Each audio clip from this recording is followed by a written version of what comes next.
Welcome sa ating munting YouTube channel. Please support my videos. Comment, like and subscribe po mga idolo. Maraming salamat po. Story present. Super Devo Uring System. Kabanata 2261. Paghahanap ng solusyon. Ding, sinenyasan ng system na maaaring ikalat ng host ang ambon sa pamamagitan ng mga espesyal na porma sayon at rune. Ding, ang system ay nag-uudyok. Ang host ay kasalukuyang maaaring pumili upang pinuhin ang isang malaking pagbabawal sa exorcism, na maaaring mag-alis ng ambon, o ang host ay maaaring pinuhin ang isang malaking bilang ng mga exorcism rune, o maaari din itong alisin ang ambon. Well, bakit may salitang exorcism sa pangalan mo? Ding, ang sistema ay nagudyok na ang fog dito ay hindi isang ordinaryong fog, ngunit naglalaman ng isang malaking halaga ng espesyal na banal na kapangyarihan, na hindi lamang makapagpapala sa mga halimaw sa dagat sa loob nito, magbigay sa kanila ng tuloy-tuloy na daloy ng banal na kapangyarihan, ngunit gumawa din ng ilang kakaibang pagbabago sa kanilang sarili. Ito ay lumalabas na ito ang kaso, hindi pipiliin ni Yezuan na pinuhin ang pagbabawal ngayon, dahil imposible para sa Thousand Whisper si Beast na bigyan ng oras si Yezuan upang pinuhin ang isang malaking pagbabawal. Sa makatuwid, ang pagpili upang pinuhin ang rune ay maaaring ang pinakamahusay na pagpipilian, at sa libreng oras upang maiwasan ang mga pag-atake, ito ay ginagamit upang pinuhin ang pagbabawal, na siyang pinakamahusay na pagpipilian ni Yezuan. Gayunpaman, ito ay medyo mapanganib, ngunit ito ay mas mahusay kaysa sa direktang harapin ito. Sa pag-iisip ng ganito, agad na kumilos si Yezuan, ipinatawag ang mga materyales ng hindi sinasadya, at nagsimulang magpino. Boom! Isang galami ang tumama, si Yezuan, na nagpino ng rune, ay biglang lumipad ng hindi nag-iisip. Nakakamiss ang pag-atake ng galami. Poof! Poof! Para bang dahil hindi niya kayang patayin si Yezuan, ang Thousand Whispers si Beast ay nagsimulang bigyang pansin si Yezuan. Sa pagkakataong ito, direkta itong nagpadala ng 10 galami, at ito ay isang matinding pag-atake kay Yezuan. Gayunpaman, si Yezuan ay nakalilibang pa rin sa pag-iwas. Sa oras na ito, ang isip ni Yezuan ay bahagyang nakatuon sa pagpino ng rune, habang ang kabilang bahagi ay binabantayan ng mga galaw ng Thousand Whispers si Beast anumang oras. Ang ganitong uri ng pag-uugali ay maaaring lubhang mapanganib para sa iba. Gayunpaman, may sistema si Yezuan, kahit na may mga nakatagong panganib na hindi matagpuan ni Yezuan kung minsan, makakatulong ang system sa tamang panahon, kaya imposibleng magkaroon ng tunay na panganib si Yezuan. Siyempre, kung magpapatuloy talaga ng ganito, sayang lang ang oras. Gayunpaman, sa paglipas ng panahon, sa tuwing pinipino ni Yezuan ang isang rune, mabilis niyang itatapon ito, na nagpapakalat ng ambon sa isang lugar. Ang mga kalamangan ay dahan-dahan ding nagsimulang lumipat patungo kay Yezuan. Ang ambon na ito ay naglalaman ng malaking halaga ng banal na kapangyarihan, at ang mga divine power na ito ay walang silbi kay Yezuan, ngunit nagawa nilang palakasin ang Thousand Whispers si Beast, at kasabay nito, maaari din nilang harangan ang banal na pangunawa at titig ni Yezuan.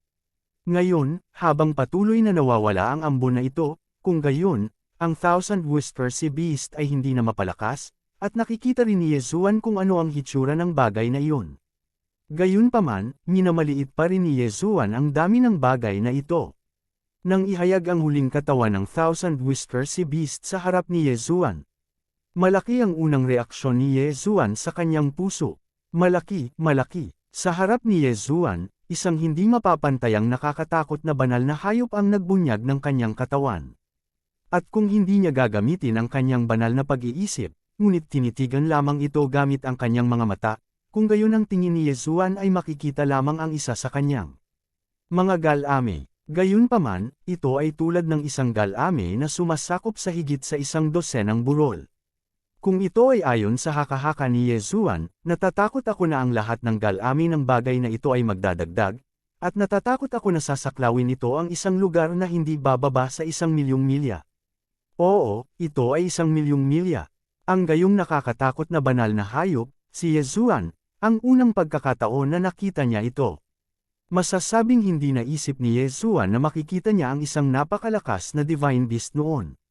Napakalaki ng Divine Realm, walang mga sorpresa, masasabi bang nakita na talaga ni Yesuan ang mga espesyal na Divine Beast ng Divine Realm ngayon? Dumagundong. Kung paanong nabigla si Yesuan sa laki ng Divine Beast na ito, ang Divine Beast na ito ay naglunsad muli ng pag-atake, at sa pagkakataong ito, nakita ni Yesuan ng malinaw ang kanyang paraan ng pag-atake. Oo naman, ito ang purest physical attack. Nakita ko na ang galame sa harap ni Yesuan ay mabilis na namimilipit, at pagkatapos ay sa isang iglap, ang dulo ay bumagsak patungo kay Yesuan, at kasabay nito, ang isa pang galame sa di kalayuan ay nabasag din sa parehong oras. Marahil, sa mga mata ng taong ito, siya ay gumawa lamang ng isang napaka-ordinaryong pag-atake, ngunit sa mga mata ni Yesuan, siya ay may kapangyarihang sirain ang mundo. Boom! Isang malaking bundok ang gumuho. Kung hindi nakaiwas si Yesuan sa oras, may isip kung anong uri ng mapangwasak na pag-atake ang naranasan niya. At ang pares ng mga mata na ngayon lang naramdaman ni Yesuan, na saan ang totoong mata nitong Thousand Whisper Sea Beast, ang mga mata lang sa galame na ito. Sa madaling salita, ang kinatatakutan ngayon ni Yesuan ay isang galame lamang nitong Thousand Whisper Sea Beast. Anong isang Thousand Whisper Sea Beast? Kahit na ito ay isang ikapitong baitang inferior true God cultivation, ngunit natatakot ako na ito ay 10 inferior true God, at walang kinalaman sa kanya. Napakalaking harang sa daan na Divine Beast, kung hindi siya malulutas ni Yesuan, natatakot ako na hindi na siya makamove forward. Babalik ka na lang. Hindi pwedeng lumingon lang si Yesuan.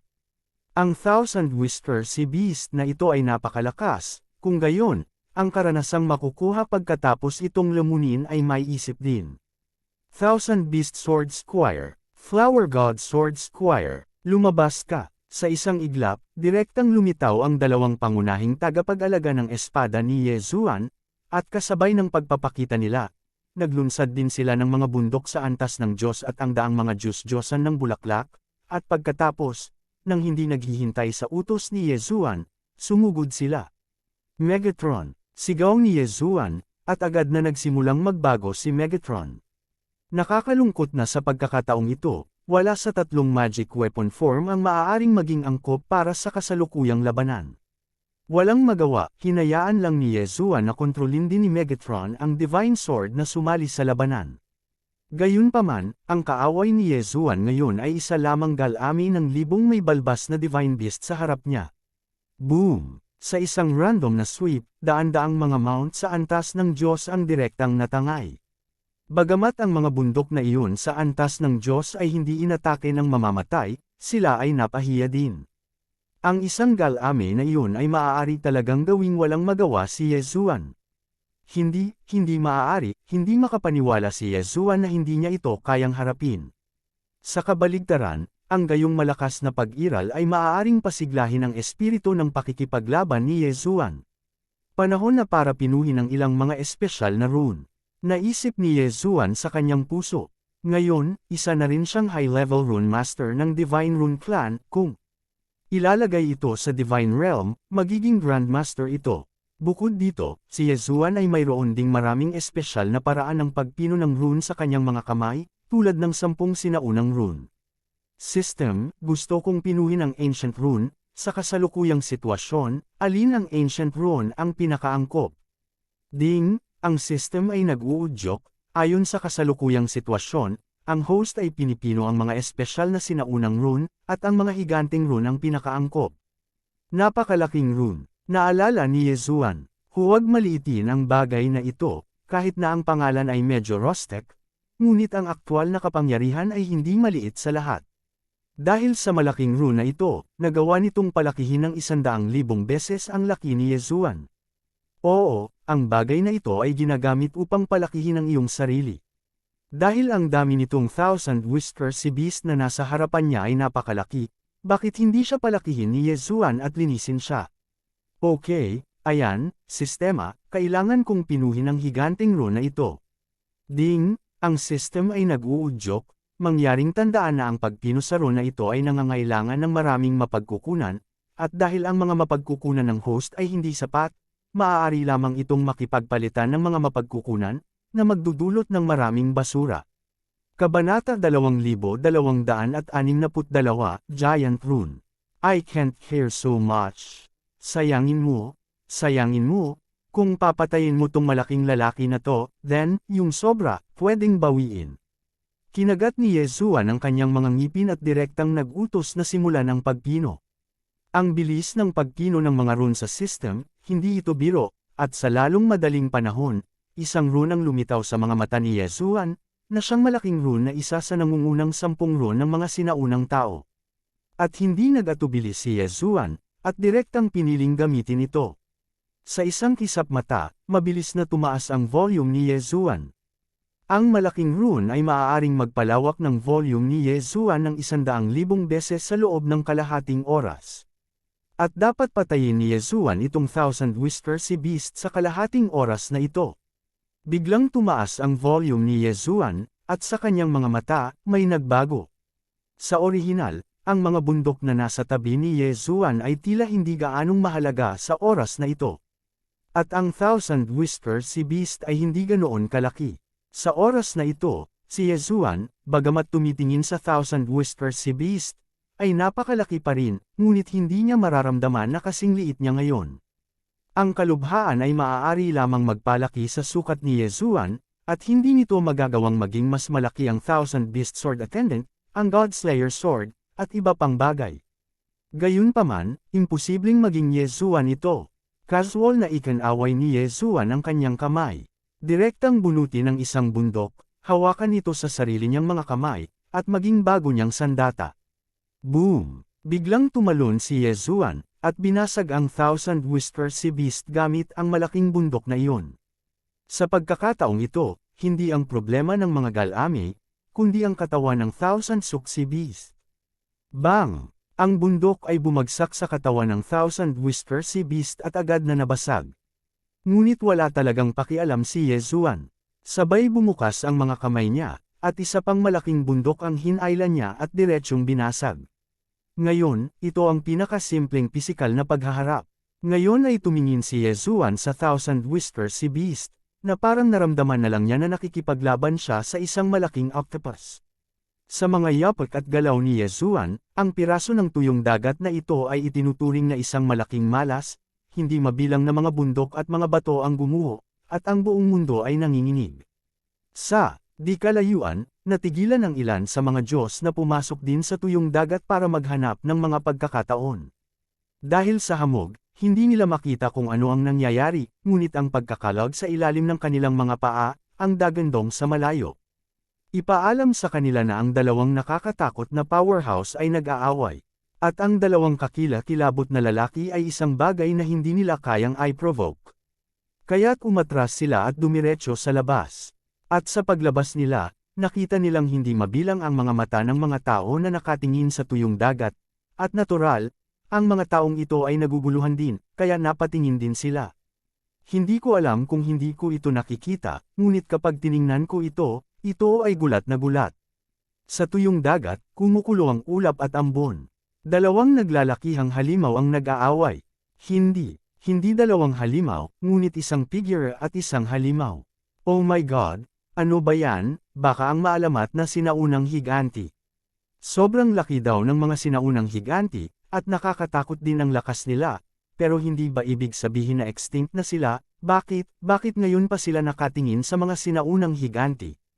Hindi mabilang na mga tao ang nagulat, natural na hindi nila malalaman na ang sinaunang higanti sa kanilang bibig ay si Yezuan. Sa mata ng mga taong ito, ang isang makapangyarihang pag-iral na maaaring magdulot ng napakalaking paggalaw sa tuyong dagat, paminsan-minsan ay masira ang fog, tumalon ng mataas at pagkatapos ay mahulog.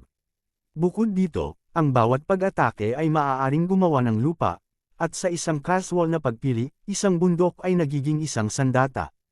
Napakalakas na pag-iral, maliban sa mga sinaunang higanti, wala akong maisip na anumang uri ng paliwanag.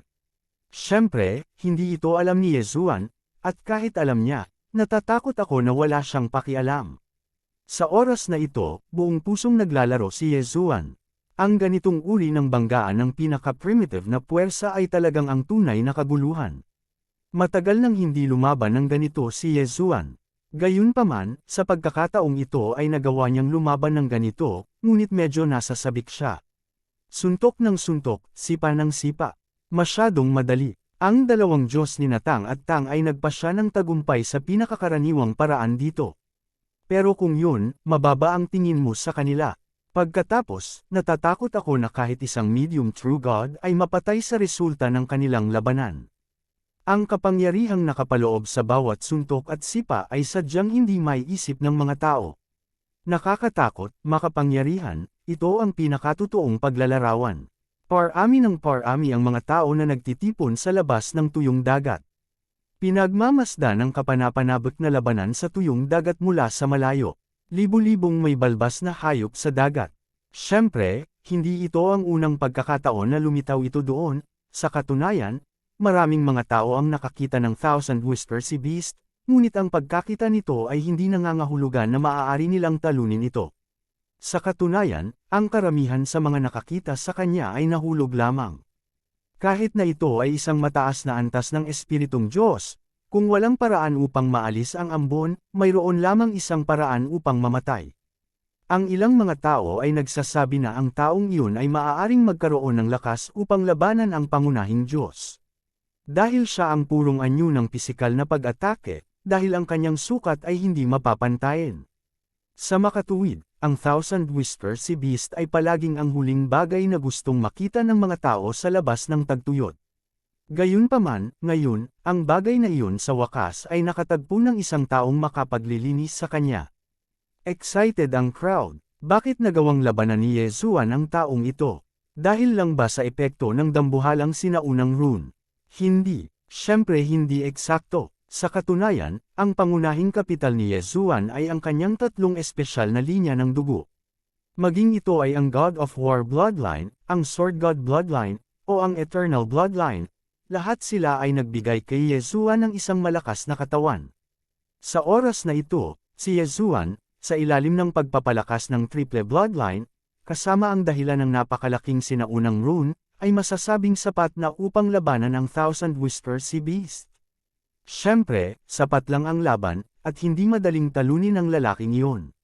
Sa katunayan, nagdurusa si Yesuan, pagkatapos ng lahat, ang mga tao ay may 1,000 galami. Kung hindi dahil sa walang katulad na malakas na kakayahan sa pagbawi ni Yesuan, na nagbigay daan kay Yesuan na mapanatili ang isang malayong lakas sa pakikipaglaban sa lahat ng oras, natatakot ako na si Yesuan ay matalo. Boom! Ang Thousand Whisper Sea Beast ay gumuhit ng isa pang galami. Si Yesuan ay direktang napaatras ng 3 hakbang, at sa kanyang dibdib, isang marka ng dugo ang agad na lumitaw, at kahit isang piraso ng laman at dugo ay natuklo sa kanyang balikat. Gayunpaman, walang pakialam si Yesuan, at nagpatuloy muli sa paglalakad patungo sa harapan. Sa pagitan ng kanyang mga galaw, umaasa sa walang katulad na lakas ng bloodline, ang katawan ni Yesuan ay patuloy na nag-aayos ng sarili, at wala pang isang sandali, ito ay nakabawi sa isang walang sugat na hitsura. Masakit ba? Masakit. Gayunpaman, ang ganitong uri ng masakit na pagpapasigla ang nagbigay daan kay Yesuan na mapanatili ang napakalakas na kapangyarihang panlaban sa lahat ng oras. Hinawakan ni Yesuan ang isa sa mga galami ng Thousand Whisper Sea Beast, umungal ng malakas sa kanyang bibig, at pagkatapos, direktang gumamit siya ng kakaibang puwersa para mapunit ang mga galami ng Thousand Whisper Sea Beast, hindi pinapansin ang tusok ng karayom ng Thousand Whisper Sea Beast, direktang nilamon ni Yesuan ang mga galami. Kasabay nito, marahas pa rin itong umaatake. Gaano katagal ang labanang ito, hindi alam ni Yesuan, sa mga mata ni Yesuan, ang Dark Thousand Whisper Sea Beast lang ang mayroon. Kabanata 2263 Pagbibigay at Pag-aani. Gayunpaman, ang mga tao sa paligid ko ay napakalinaw. Trimester. Sa loob ng 3 buwan, ang dalawang malalaking figure ay patuloy na nag-aaway. Sa simula pa lang, patuloy na lumalaban ang higanti, paminsan-minsan ay lumalaban. Nang maglaon, isang tao at isang hayop ang sumalakay at nagtanggol. Hanggang ngayon, pinigilan ng lalaking iyon ang Thousand Whisper Sea Beast para lumaban. Kinailangan ni Yesuan ng 3 buwan, 3 buong buwan, 70 araw, at walang tulog na mga laban para mahiwalay ang taong ito.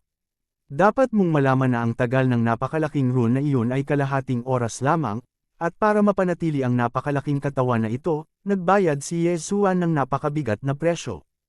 Ang lahat ng mayroon siya, ito man ay mga punto ng paglamon, mga puntong walang hanggan, o mga punto ng paniniwala, mga mapagkukunan, mga espesyal na materyales, at iba pa, lahat ay walang laman, at maging sa likod, handa si Yesuan na ipagpalit ang kanyang antas para sa makapangyarihang paraan ng pakikipaglaban. Dahil si Yesuan sa oras na iyon ay hindi na mapipigilan, kung hindi niya may patuloy ang laban, ang lahat ng nasa harap niya ay magiging walang saysay. Sa makatuwid, bilang huling paraan, magagamit lamang ni Yesuan ang antas upang makipagpalitan ng mga mapagkukunan at mapanatili ang oras ng higanteng rune. Gayunpaman, ang higit na ikinagulat ni Yesuan ay ang halaga ng pananampalataya. Ang halaga ng paniniwala na ito ay tila may espesyal na kaugnayan sa higanteng rune na ito. Dapat mong malaman na si Yesuan ay mayroon lamang 150,000 faith point. Sa simula, at 1.5 puntos lang ang ipinagpalit para sa mga lumalamon na puntos. Huwag mo nang isipin ang walang hanggang punto. Gayunpaman, ang 150,000 faith point na ito ang nagpapanatili ng malaking rune sa buong 85 araw upang ipagpatuloy ang mundo. At ang lahat ng mga mapagkukunan ni Yesuan ay pinagsama, at ito ay tumagal lamang ng 5 araw. Masasabing kung wala ang pananampalatayang iyon ni Yesuan, imposibleng matalo ni Yesuan ang maldita na taong ito. Sa sandaling ito, ang taong ito sa wakas ay patay na. Mabilis na lumiit ang katawan ni Yesuan, pagod na pagod, at masakit ang buong katawan. Lamon, direktang pinili ni Yesuan na lumamon, ngunit wala man lang siyang oras upang makita kung ano ang kanyang natamo, kaya diretso siyang nahimatay. Sa kabutihang palad, ang lugar na ito ay ang lugar kung saan nag-away si Yesuan at ang Thousand Whispers Beast, at walang sinuman o Divine Beast ang nang-ahas na lumapit dito. Sa makatuwid, kahit na si Yesuan ay nakoma dito, walang panganib. Hindi ko alam kung gaano katagal, sa wakas ay nagising si Yesuan. Gayunpaman, nang magising siya at makita ang kanyang paglilinang, hindi siya maaaring tumawa o umiyak. Isang produkto ng mababang Diyos at mga tao. Oo, kaunti na lang, ang pagka-Diyos ni Yesuan ay malapit ng madudurog. Noong nakaraang pagkakataon, si Yesuan ay nasa Demonized Fishman Island, dahil wala siyang pagpipilian kundi ang gumamit ng isang level, tulad ng system, upang ipagpalit ang karapatang gamitin ang Demon Punishment Prohibition ng isang beses. Sa oras na iyon, si Yesuan ay lubhang miserable. At sa pagkakataong ito, ginamit ni Yesuan ang palitan ng antas ng 3 sunod-sunod na beses. 3 beses na magkasabay. May isip kung gaano kalubha ang pagkawala ni Yesuan, masasabing kung wala ang pagkawasak ng Diyos, maaari na itong ituring na napakalaking swerte ni Yesuan. Si Yesuan ay hindi nang ahas na gumalaw, sa kanyang kasalukuyang paglilinang bilang isang Diyos, natatakot siya na kung may makatagpo siya, maaari niya itong patayin, kaya pinakaligtas na manatili rito. Ang hamog dito ay hindi pa napupuno, at ang labanan sa pagitan ni Yesuan at ng Thousand Whispers Beast ay winasak din ang lugar na ito. Kailangan lang ni Yesuan na magtago ng mahigpit, oo, maghintay lang ng dahan-dahan para sa paggaling. Naniniwala ako na kahit na may dumating upang suriin at maramdaman na siya ay isang klaseng mababang Diyos ng mga Diyos, hindi sila magkakaroon ng pusong mag-imbestiga. Sa pag-iisip, direktang nagtago si Yesuan. Na-activate ang Wings of the Gods. Matapos ang katawan ni Yesuan ay malaki ngayon, ang Wings of the Gods ay hindi na magagamit. Ngunit ngayong bumalik na ito sa normal, syempre maaari na itong gamitin. Tahimik na nabawi ni Yesuan ang kanyang lakas. Kasabay nito, tiningnan din niya ang kanyang mga nadagdag. Ding, nakalusot na ang host, ang kasalukuyang kaharian ay isang 5-grade Middle True God Realm, at ang lokang level ay level 3. Ibig sabihin, ang paglamon sa Thousand Whispers Beast na iyon sa pagkakataong ito ay talagang pinahintulutan si Yesuan na makapasok sa 8th rank True God Realm sa isang pagkakataon. Gayunpaman, ito lamang ang pinakamataas na limitasyon ng antas, at ang kanyang kasalukuyang kaharian ay bumagsak sa kaharian ng Diyos-tao, at magtatagal ng ilang oras upang mabawi. Kahit na si Yesuan ay sobrang miserable ngayon, kung bibigyan niya si Yesuan ng isa pang pagpipilian, pipiliin pa rin ni Yezuan na patayin itong Thousand Whispers si Beast nang walang pag-aalinlangan. Ang labanang ito, bagamat lubhang mapanganib, at sa pagkakataong ito, hindi sigurado si Yezuan noong una. Pero, di ba panalo ito, basta manalo ka, siguradong mas malaki ang makukuha mo kaysa sa babayaran mo. Dahil, sa pagkakataong ito, nakakuha si Yezuan ng napaka-espesyal na mapagkukunan. Isang piraso ng hinahangad na mapagkukunan ni Yezuan. Ding, pakitandaan na ang host ay nakakuha ng isang pambihirang espesyal na mapagkukunan, ang Bloodline Fusion Stone. Ding, ang Bloodline Fusion Stone ay maaaring palitan ng anumang bagay na nagsasama sa Bloodline, at direktang nagsasama sa Bloodline ng host, dahil ang Eternal Bloodline ng host ay espesyal, kaya hindi ito makakasali sa fusion, ngunit maaaring pagsamahin ng host ang Demigod level Sword God Bloodline at ang War God Bloodline sa isang tunay na God level Bloodline. Ding, ang host ay kasalukuyang nasa malubhang pinsala, hindi ito magagamit, at magagamit lamang ito pagkatapos gumaling ang host. Oo, ito ay ang Bloodline Fusion Stone, isang napakabihirang espesyal na materyal, masasabing maaari niyang palitan ang anumang antas ng Bloodline Fusion. Gayunpaman, hindi ito itatago ni Yezuan, ang kapangyarihan sa kanyang kamay ay kanya, ano ang silbi ng pagpapanatili nito? Sino ang magagarantiya na makakatagpo niya ang isang espesyal na banal na hayop gaya ng Thousand Whispers si Beast?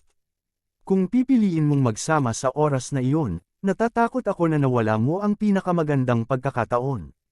Siyempre, ang lahat ng ito ay dapat maghintay para sa kanyang pagbawi, at ito ay dapat pagkatapos na siya ay ganap na gumaling.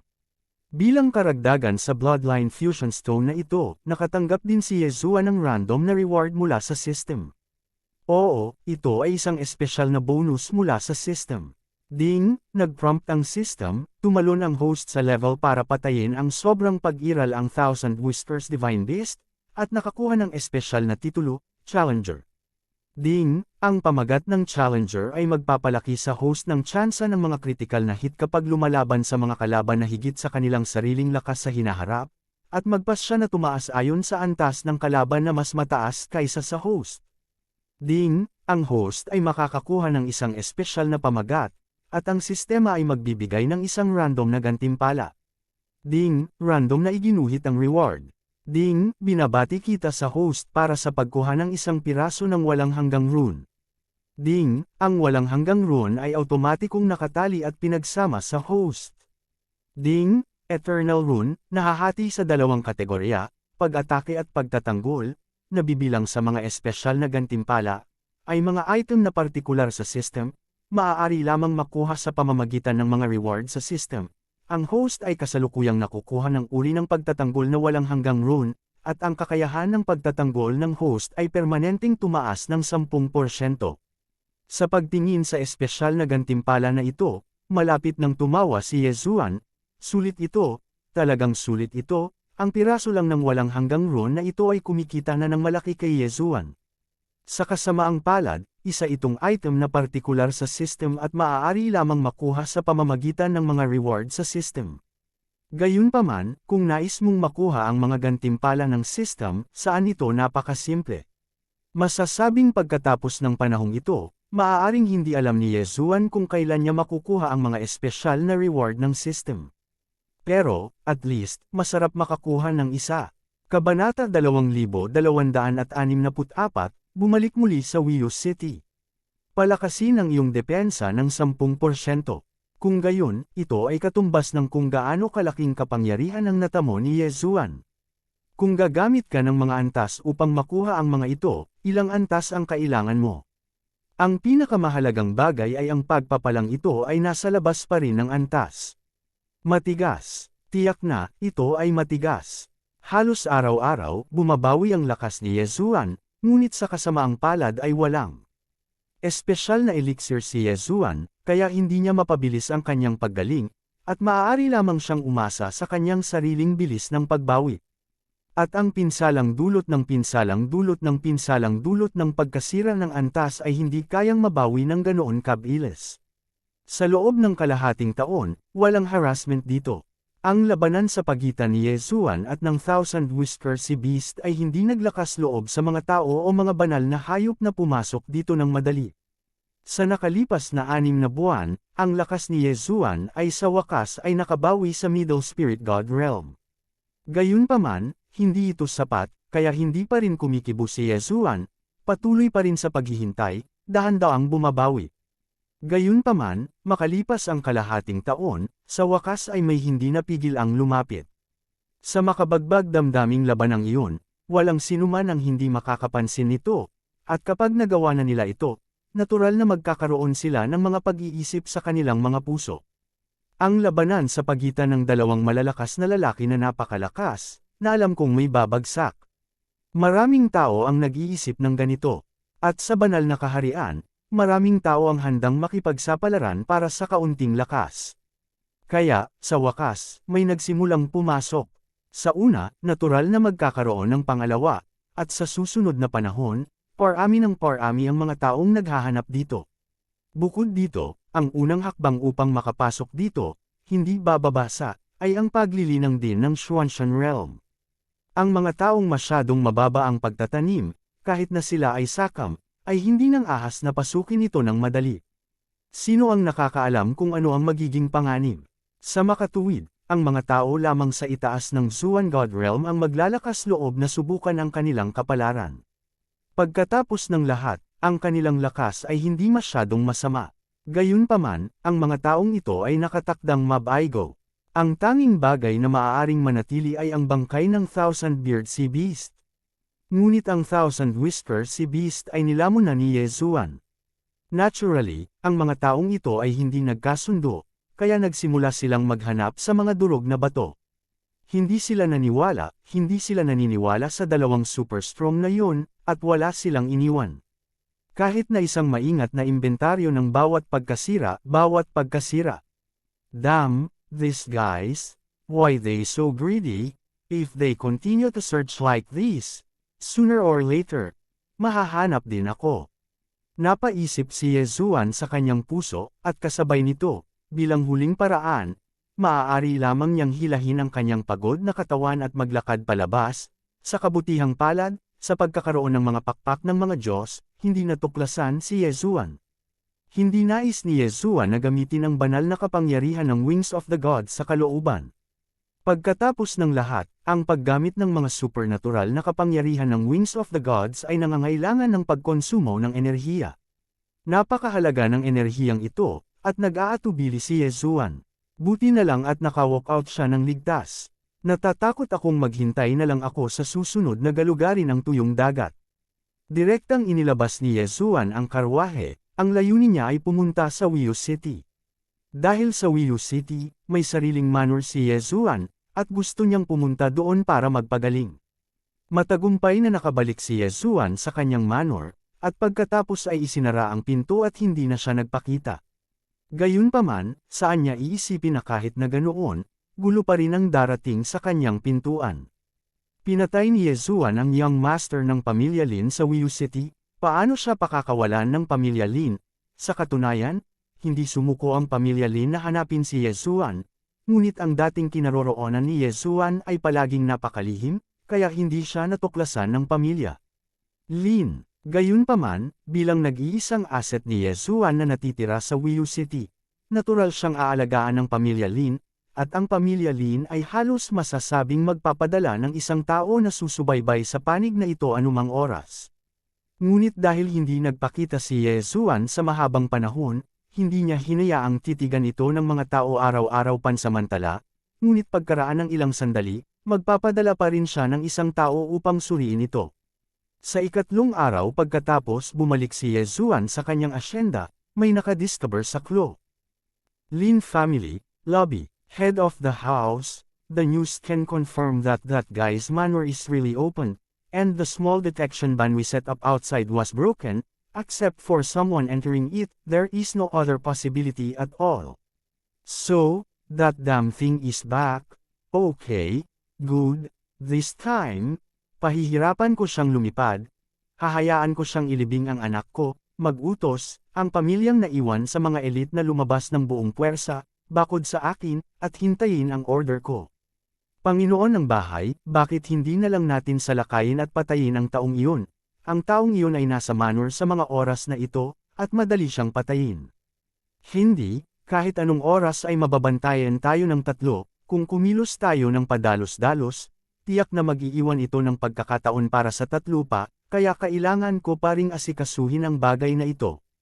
Kahit na ayaw ng pinuno ng pamilya Lin, ngunit, kung tutuusin, ang ganitong bagay, kapag nagsimula na itong kumilos, hindi maiiwasang dumaan ito sa isang labanan, kung hindi ito magtatagumpay, ang iba pang tatlong pamilya ay kukuha ng pagkakataon upang makahanap ng gulo, ito ay magiging medyo magulo. Sa mata ng pinuno ng pamilyang Lin, si Yezuan ay dapat mamatay, ngunit kung ikukumpara sa buhay ni Yezuan, marahil, ang kahulugan ng iba pang tatlong pamilya ay mas mahalaga. Gayunpaman, hindi alam ng pinuno ng pamilyang Lin na dahil lang sa labis niyang pag-aalinlangan, napalampas niya ang pinakamagandang pagkakataon na patayin si Yezuan. Pagkalipas ng ilang araw, ang lakas ni Yezuan sa wakas ay nakabawi sa unang baitang Xuanshan Realm.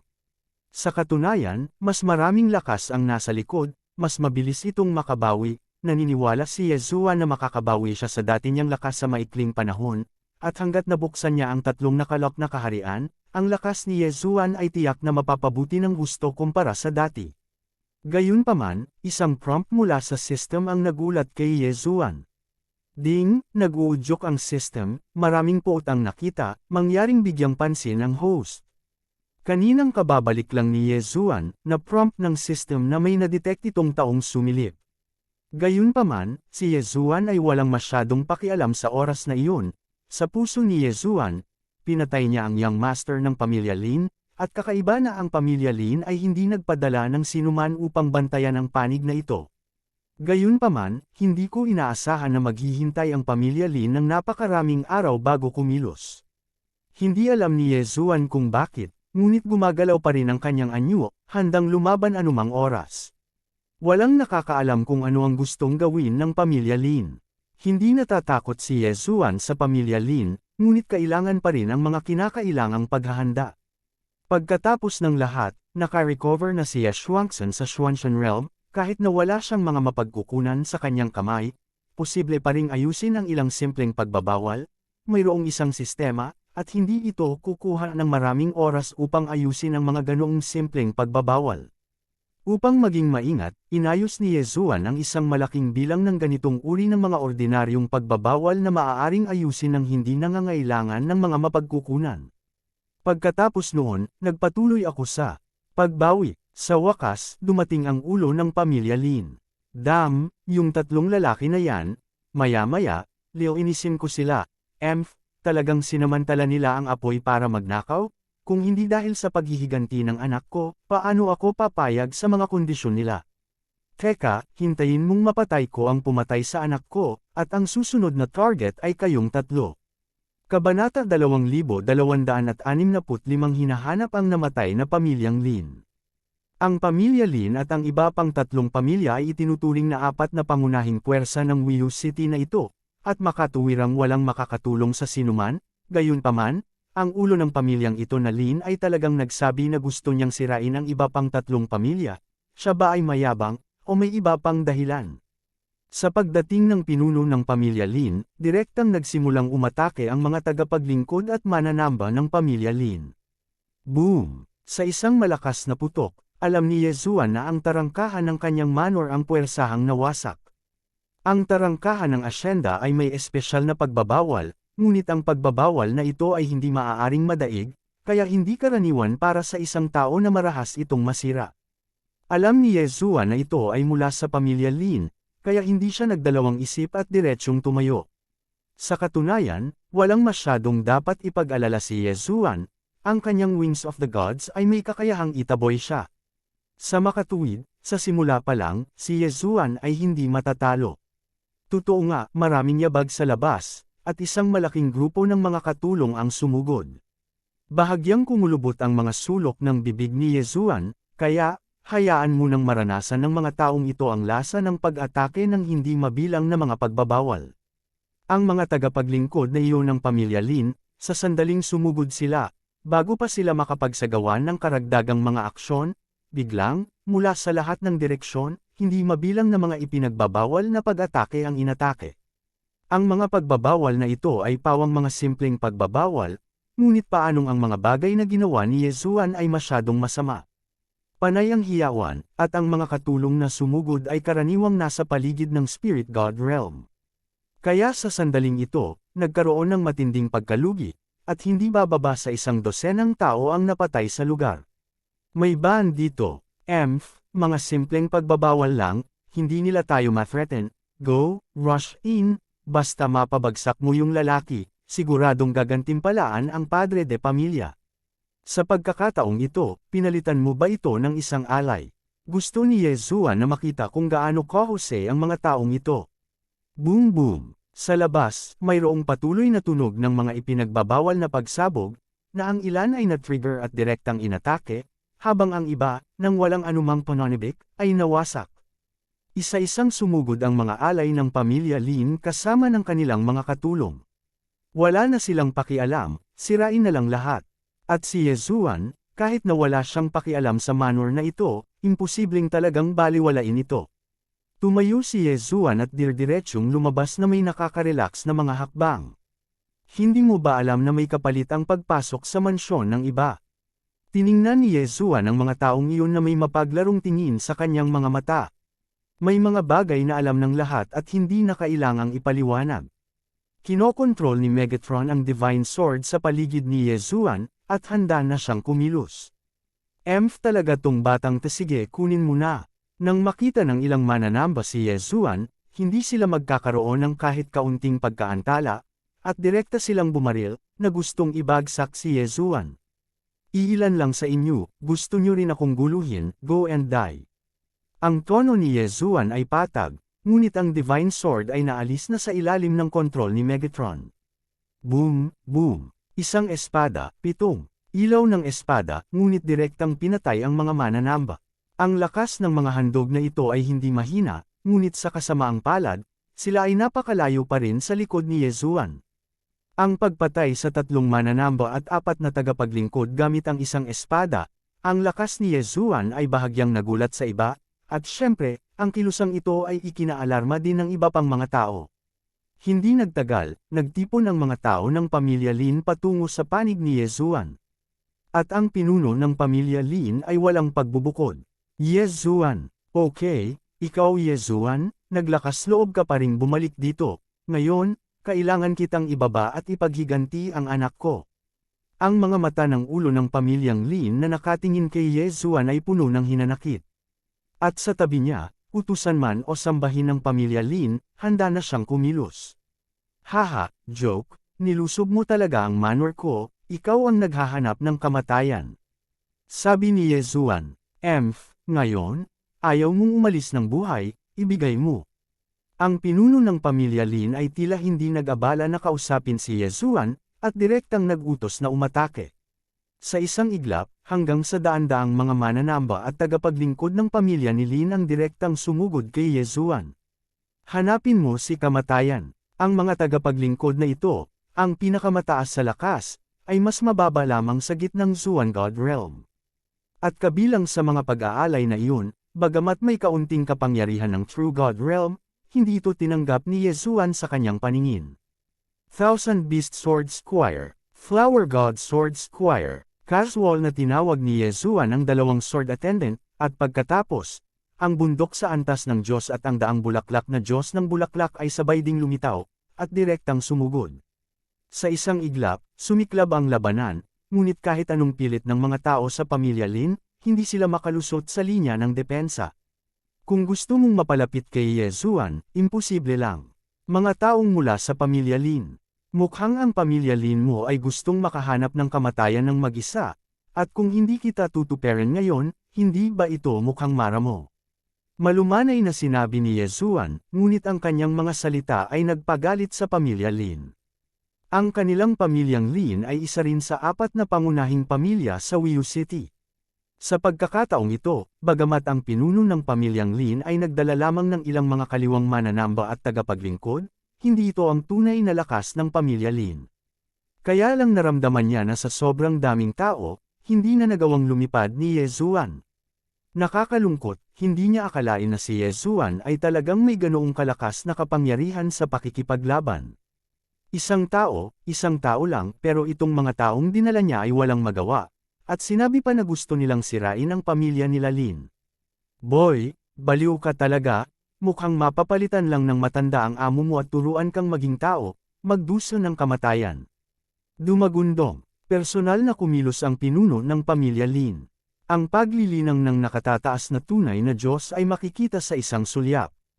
Gayunpaman, si Yezuan, nakakalaban pa lang sa Thousand Whiskers si Beast, ay hindi kinuha ang master ng pamilyang Lin na ito sa kanyang mga mata. Ganyan ka na ba nagmamadaling ipadala ka sa kamatayan? Okay, tutuperin kita. Megatron, sige, patayin mo siya para sa akin. Nagmamadaling lumabas si Megatron nang walang kaunting pag-aalinlangan. Sa oras na ito, ang buong asyenda ay nasa gitna ng isang labanan, ngunit si Yezuan lamang ang nakatayo pa rin sa isang plato na ganoon, nakatingin sa mga tao ng pamilya Lin na parang nanunood ng isang dula. Minsan, dahil lang sa mas maraming tao ay hindi ibig sabihin na may higit na kapangyarihan. Sa harap ni Yezuan, ang mga taong ito ay sadyang hindi dapat banggitin. Dahil ang Thousand Beast Sword Attendant lang at ang 100 Flower God na tinawag niya ay sapat na para pigilan sila. Tungkol naman sa pinuno ng pamilya Nelan, hinarang din siya ng Divine Sword. Ang boring talaga sa konting lakas. Well, it's time to finish, I don't want to waste my time with you. Isang kapistahan ng 1,000 hayop. Panipi, sa mga salita ni Yezuan, sa isang iglap, ang marahas na kapangyarihan ay sumabog, at ang lahat ng antas ng Diyos na mga bundok ay sumabog sa lakas ng ilang sandali, at sumugod ng diretsyo. Sa isang kisap mata, ang mga katulong at mananamba ng pamilya Lin ay dumanas ng matinding casualty. Ang iba pang mga tao, kung saan hindi mo naiintindihan, si Yezuan ay hindi gaanong madaling pukawin. Punong bahay, umalis ka dito, umalis ka dito. Ang ilang mga mananamba ay tumingin kay Yezuan ng may takot. Ang impormasyong alam nila ay nananatili pa rin noong si Yezuan ay nasa Wiyusek, kaya kakaunti ang mga tao. Ngunit paano nila nalaman na ang lakas ni Yezuan ay hindi gaanong kakaunti? Kabanata 2266, Mamatay ka at mamatay ako. Ang bilis ng pag-upgrade ni Yezuan ay mas nakakatakot. Sa oras na ito, nang makita ang biglaang pagsabog ni Yezuan, naunawaan nila na ang mga taong ito lang ang hindi kalaban ni Yezuan, kaya nagmamadali silang sinenyasan ang ulo ng pamilyang Lin na umalis. Ang pinuno ng pamilya Lin ay natural na naiintindihan ang katotohanan ito, ngunit ang espada ng pagpatay sa mga Diyos ay nasa harap niya, at kung gusto niyang umalis, saan ito napakasimple. Isang tapat na mananamba, nang makitang hindi makalabas ang padre de pamilya, kaya lang niyang sumugod sa espada ng pagpatay sa mga Diyos ng buong lakas. Kinokontrol ni Megatron ang Divine Sword of Murder, at orihinal na handang patayin ang pinuno ng pamilya Lin. Ngunit dahil sa gulo ng lalaking iyon, nabigo pa rin siya sa huli, at nang patayin ng Divine Sword ang nanggugulo, ang pinuno ng pamilya Lin ay matagumpay ding nakatakas. Kung gusto mong tumakas, ang pamilya Lin mo ang nag-provoke sa akin, at hindi 1 beses o 2 beses, gusto mong umalis ng ganoon kadali. Ano ang maganda? Gumalaw ang figure ni Yezuan, at direktang humabol siya patungo sa pinuno ng pamilya Lin. Sa oras na ito, alam na ng maraming tao sa Wiu City ang tungkol sa sitwasyon dito, ngunit nang marinig nila na ang pamilyang Lin ay may ginagawa, imposibleng sabihin na mayroon pa ring mga tao na naglakas loob na magsabi ng kahit ano. Isa-isang umiwas lang sila sa malayo. Gayunpaman, sa likod lamang ng mga taong ito na nag-iisip pa rin kung ano ang gagawin ng pamilya Lin, nakita nila na ang ulo ng pamilya Lin ay tumakas sa harapan sa kahihiyan. Nagulat ang lahat, at hindi nila naintindihan kung bakit napahiya ang ulo ng pamilya Lin. Ito ang pinuno ng pamilya Lin, isa sa 4 na pinakamakapangyarihang tao sa Wiu City. Sa hindi inaasahan, talagang nakakahiya ang araw niya. Di nagtagal, nakita nila si Yezuan, na humahabol sa kanya gamit ang espada ng pagpatay sa mga Diyos. Hindi lamang si Yezuan, kundi pati na rin ang daan-daang Divine Beast na sumunod sa likod ni Yezuan, at ngayon ang mga Divine Beast na ito ay mga katulong ni Yezuan, at ang mga divine beast ay umungal at sumugod sa kalsada. At ang target nila ay ang punong tanggapan ng pamilya ng Lin. Mukhang sa pagkakataong ito ang pamilya Lin ay nagdulot ng isang kamangha-manghang pag-iral. Kasabay nito, maraming tao ang agad na tumakas sa malayo. Sa kanilang puso, ang mga taong naglakas loob na harapin ang pamilya Lin ay tiyak na hindi ordinaryong tao, kaya kailangan nilang magtago. Sa katunayan, ang pinuno ng pamilya Lin ay nakatanggap ng impormasyon. Impormasyon tungkol sa token ng pagkakakilanlan ni Yezuan. Gayunpaman, imposibleng iwaksi ng identity token ni Yezuan ang ideya ng pinuno ng pamilya Lin, dahil ang kanyang anak ay pinatay ni Yezuan. Kaya lang nang i-provoke niya si Yezuan, malaking pagkakamali ang nagawa niya. Hinabol ni Yezuan ang lahat. Ngunit ang pinuno ng pamilyang Lin ay hindi nang ahas na gumawa ng anumang iba pang paglaban maliban sa pagtakas, dahil ang nakapatay Diyos na espada ni Yezuan ay nakapagpahirap na sa kanya, isang espada lamang ang makapagpapahirap sa kanya, hindi pa banggitin si Yezuan mismo. Kaya, ngayon lang niya gustong makabalik sa pamilya ng mabilis. Sa pamamagitan lamang ng pagbabalik sa pamilya maaari siyang gumamit ng mas malalakas na puwersa para maalis si Yezuan sa isang iglap. Gayunpaman, biglang tumigil si Yezuan, na humahabol at pumapatay. Sa takot at gulat na tingin ng pinuno ng pamilya Lin, si Yezuan ay talagang umatras. Hindi alam ng pinuno ng pamilyang Lin kung bakit ginawa ito ni Yezuan, ngunit hindi siya nang ahas na huminto. Kaya, bakit tumigil si Yezuan? Ito pala ay dahil sa wakas ay hindi na ito masuportahan ni Yezuan. Damn! Level exchange, sure enough, there are endless troubles. Sa oras na ito, halos naramdaman ni Yezuan na ang kanyang buong katawan ay malapit ng malaglag, at dahil sa hindi komportableng pakiramdam na iyon, kailangan niyang ihinto ang pagtugis. Dahil sa paggamit ng level exchange, ang lakas ni Yezuan ay hindi pa nakakabawi hanggang ngayon. Sa oras na ito, medyo wala pa akong lakas para pilitin ang laban.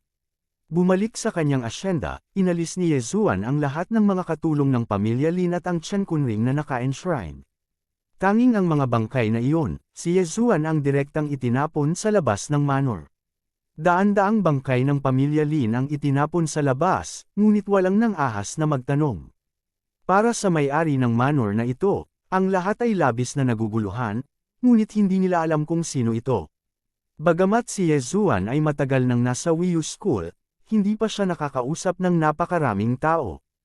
Ang ulo ng pamilyang Lin ay bumalik sa kanyang tahanan sa pagkabigla. Labis na inis sa kanyang puso, gusto niyang patayin si Yezuan, na naging kanyang pagiging demonyo. Sa makatuwid, sa sandaling bumalik siya sa bahay, agad niyang pinakilos ang kanyang lakas, kailangan niyang ituon ang kanyang lakas at gamitin ang pinakamalakas na lakas upang linisin si Yezuan. Ang buong pamilya Lin, sa katunayan, ay mayroon pa ring maraming powerhouses. Bukod sa kanila, ang Superior True God Realm ay mayroon pa. Ito rin ang pangunahing dahilan kung bakit ang pamilya Lin ay naging pang-apat na pangunahing pamilya sa Wiyu City. At mas malala ang lakas ni Yezuan. Gayunpaman, kahit na maraming malalakas na tao sa pamilya Lin, na may malaking pamilya, sila ay ipinamamahagi din sa lahat ng dako, pinamamahalaan ang kanilang sariling mga gawain, at kung nais nilang tipunin silang lahat, hindi sila lahat ay maaaring magtipon sa isang pangungusap. Bilang karagdagan sa oras ng paghahanda, walang duda na si Yezuan ay nabigyan ng pagkakataong makabangon muli. Sa araw na ito, sa wakas ay ngumiti si Yezuan ng may kasiyahan. Sa wakas ay naka-recover siya sa cultivation ng 5th rank Middle True God Realm, ngunit sa kasamaang palad, ang tatlong level na iyon ay na-unlock, ngunit imposibleng maka-recover ng kasing bilis ng ginawa niya ngayon. I-unlock ang antas ng selyo, maghintay lang. Kung hindi, maaaring direktang pagsamahin ni Yezuan ang bloodline ngayon. Gayunpaman, hindi nagmamadali si Yezuan, alam niyang hinding-hindi ito malilimutan ng pamilya Lin, at darating pa rin sila. Sa makatuwid, hindi nag-atubili si Yezuan, at direktang sinimulan itong ayusin. Bagamat ang mga mapagkukunang na ani ay hindi marami, sapat na ang mga ito para ayusin ni Yezuan ang ilang mga pagbabawal at pinuhin ang ilang rune. Sa pagkakataong ito, gusto ni Yezuan na makita kung paano mapapatay ang mga taong ito. Habang nag-upgrade si Yezuan, dumarami ang mga mapagkukunan o mga bangkay na kailangang kainin, at tumaas din ang mga kinakailangan para sa kalidad. Bagamat ang mga ordinaryong mapagkukunan ay maaari ring payagan si Yezuan na mag-upgrade, ang halagang iyon ay talagang nakakatakot, kaya sa kaunting mga mapagkukunan, maaari ring gamitin ni Yezuan ang mga ito upang ayusin ang mga pagbabawal. Bilang karagdagan, sa kaso ng antas ng selyo, ang DevR ay hindi mapapabuti. Ang pagbabawal at rune, para sa pagpapala ng kapangyarihan ng labanan, ay napakalakas. Oo nga naman, sa pamilya Lin, nakaalerto na sila ngayon, at sa pagbabalik ng isang malakas na lalaki, pabilis ng pabilis ang mga galaw ng pamilya Lin. Sa araw na ito, sa wakas ay sumugod silang muli sa tabi ni Yezuan. Matagal nang hinihintay ni Yezuan ang araw na ito, siya at ang pamilya Lin, mamatay ka man o mamatay ako. Aba, nawalan ka ng aso, iniligtas ko ang buhay mo noong nakaraan, sa pagkakataong ito, gusto mo bang patayin ka? Nakatingin sa pinuno ng pamilya Lin, mahinang sabi ni Yezuan.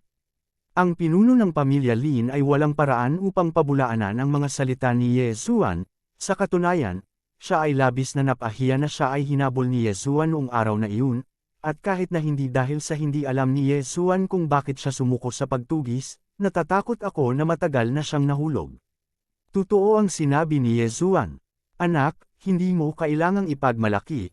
Sa pagkakataong ito, papatayin kita, papatayin kita.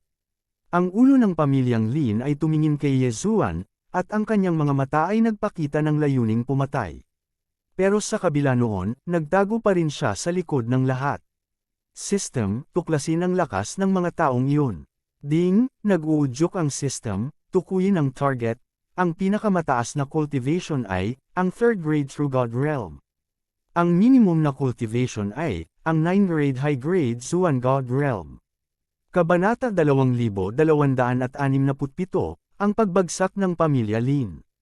Halos lahat sila ay mga master na binubuo ng True God Realm, ito lang ang lakas ng pamilya Lin. Talagang napakalakas nito, ngunit sa kasamaang palad, si Yezuan ang kanilang nakilala. Sa huling beses na ginamit ni Yezuan ang Eternal Points, gayunpaman, hindi ginamit ni Yezuan ang Ancient Rune. Kahit na mayroong 30 makapangyarihang True God Realms dito, pati na rin ang libu-libong ordinaryong mga disipulo ng Lin family. Gayunpaman, siguradong papatayin sila ni Yezuan. Siyempre, maliban kung ito ay isang huling paraan, imposibleng gamitin ni Yezuan ang sinaunang rune. Masasabing ang sinaunang rune ay ang huli at pinakamalaking whole card ni Yezuan, kung gagamitin niya ito ngayon, kung gayon si Yezuan ay talagang walang whole card. Sa hinaharap, ano ang kanyang gagamitin upang labanan? Gayunpaman, naghanda na si Yezuan, kaya hayaan ang mga taong ito na subukan ang kapangyarihan ng labanan ng ipinagbabawal na kombinasyon na rune. Si Yezuan, isang Grandmaster level na ipinagbabawal na master, isang Grandmaster level na rune master, ay hindi sumabog. Hindi pinansin ni Yezuan ang pinuno ng pamilya Lin at walang pakialam na tumingin sa mga tao ng pamilya Lin. Sa wakas, hindi na nakatiis ang pinuno ng pamilya Lin. Patayin mo ako, patayin mo ako, patayin mo siya para sa akin. Nagsalita ang pinuno ng pamilya Lin. Sa isang iglap, lahat ng mga disipulo ng pamilya Lin ay nagmadaling lumabas. Bahagyang kumulo ang mga sulok ng bibig ni Yezuan, dahil ang mga taong ito ay nagmamadaling ipadala sila sa kamatayan, kung gayon, imposibleng sabihin na gusto ni Yezuan na tuparin sila. Unang layer ng pagbabawal, atake. Ang mga pagbabawal na inayos ni Yezuan. Sa pagkakataong ito ay pawang mga pagbabawal sa pag-atake, kahit na ito ay sariling panig ni Yezuan. Walang nagtatanggol na mga pagbabawal tulad ng hindi magagapi na pagbabawal, lahat ng ito ay mga pag-atake. Si Yezuan, sa simula pa lang, ay hindi pa handa na ipagtanggol, ngunit gusto niyang makita kung ang pamilyang Lin ay maaaring maubos. Sa mga salita ni Yezuan, ang unang layer ng mga pagbabawal ay ganap na naisaaktibo, na may kasing dami ng 300 mga pagbabawal, na nag-trigger ng kanilang malalakas na pag-atake sa parehong oras. Ang lahat ng ito ay inayos ni Yezuan, ngunit sa 300 mga pagbabawal, 3 lamang ang nabibilang sa mataas na antas ng mga pagbabawal. Ang mga dragon ng apoy, mga halimaw sa lupa, mga ahas ng tubig, at iba pang iba't ibang paraan ng pag-atake ay biglang sumabog. Ang Ambolite, ang buong tarangkahan, ay ganap na bumagsak sa kaguluhan, o ang malakas na liwanag na napakalakas na hindi maimulat ng mga tao ang kanilang mga mata, o ang pantulong na pagbabawal na napakadilim na ang mga tao ay walang makitang anuman, na nakagambala sa pagbuo ng pamilya Lin sa unang pagkakataon, at pagkatapos, lahat ng uri ng pagbabawal sa pag-atake ay direktang nagsimulang patayin ang mga taong ito. Sa isang iglap lang, nabigo ang unang alon ng pag-atake ng pamilya Lin, at kasabay nito, daan-daang bangkay ang naiwan. Paano ito posible? Nagulat ang pinuno ng pamilya Lin, dapat mong malaman na sa huling pagkakataong dumating sila, bagamat naglunsad din si Yezuan ng isang ipinagbabawal na pag-atake, ito ay hindi gaanong malakas kaysa sa oras na ito. Hindi kaya nakalusot muli si Yezuan sa napakaikling panahon. Hindi, si Yezuan ay hindi isang pambihirang tagumpay, nabawi lang niya ang kanyang lakas. Papatayin mo ako, kung sino man ang makakapatay sa lalaking yun, kahit sino pa yan, gagawin ko siyang deputy head ng pamilya. Deputy head of house. Sa sandaling lumabas ang mga salitang ito, ang buong pamilya ng Lin ay nabaliw, ang kanilang batang Panginoon ay patay na, sa madaling salita, kung sino man ang maging deputy head ng pamilya ay magkakaroon ng pagkakataon na maging pinuno ng pamilya sa hinaharap. Sa ganitong paraan, sino ang hindi mababaliw, at sa ganitong paraan, sino ang magiging mahinahon? Nakakabaliw na pag-atake, magsimula muli. Gayunpaman, sinalubong pa rin sila ng napakalaking pagbabawal sa mga pag-atake. Hindi mahalaga kung gaano karaming tao ang dumating, ikaw ay kumpi ng kanyan sa ilalim ng ipinagbabawal na pag-atake. Gayunpaman, gaano man karaming mga pagbabawal ang mayroon, may mga pagkakataon na natupok ang mga ito.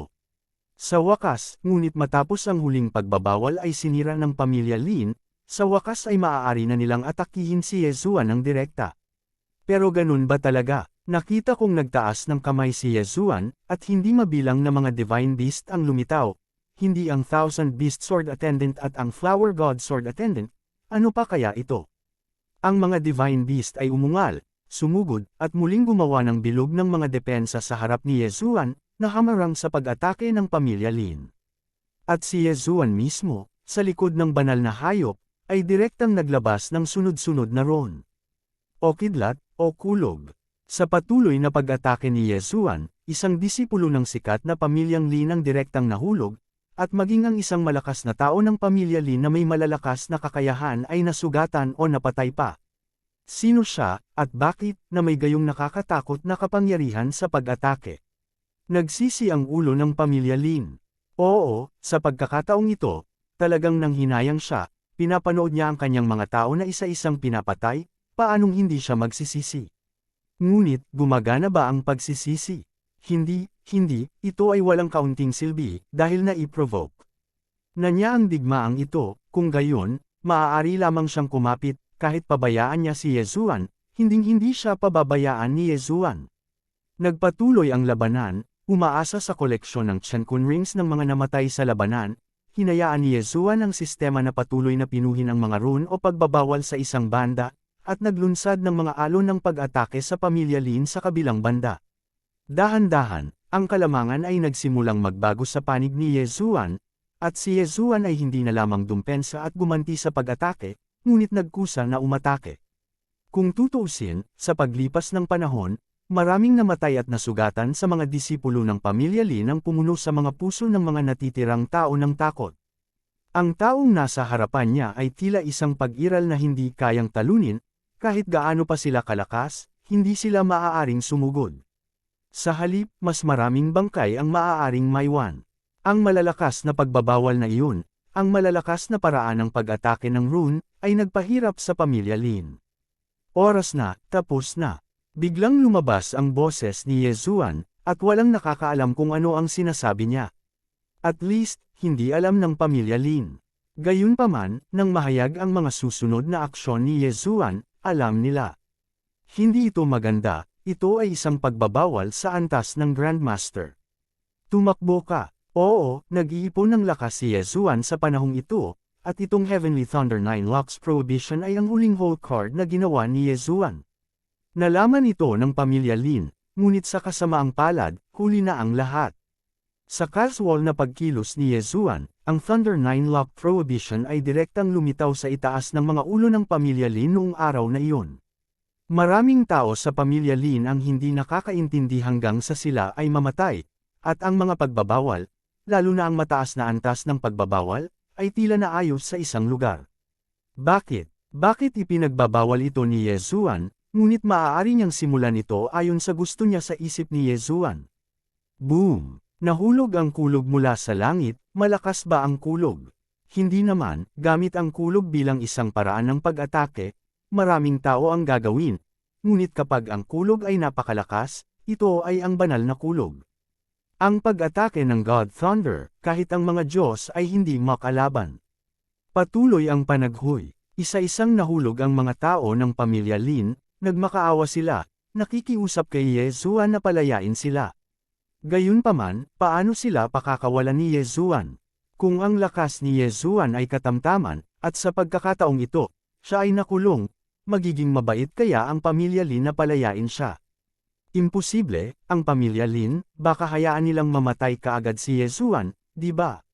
Sa makatuwid, ito ay pareho para kay Yezuan ngayon, imposible para sa kanya na pakawalan ang mga taong ito. 9 Locks of Heavenly Thunder lang ito. Imposible, Yezuan, at marami siyang inihanda na paraan ng pag-atake. Sa wakas, nang huminahon na ang lahat, nalaman ng lahat na nalipol na ang pamilya Lin. Oo, halos lahat ng mga elit ng pamilya Lin ay namatay sa kamay ng isang tao. Para sa mga natira, paano sila magiging kalaban ni Yezuan? Kabanata 2268, Paghahanap ng Vault. Gayunpaman, kahit na ganoon, walang nang ahas na labanan ang ideya ng pamilya Lin. Pagkatapos ng lahat, ang pamilya Lin ang trepeo ni Yezuan. Hindi nagatubili si Yezuan, pinatay ang pamilya Lin, at pagkatapos matanggap ang kanilang mga singsing sa Tiankun, diretso siyang naglakad patungo sa punong tanggapan ng pamilya Lin. Oras na para mag-anis siya.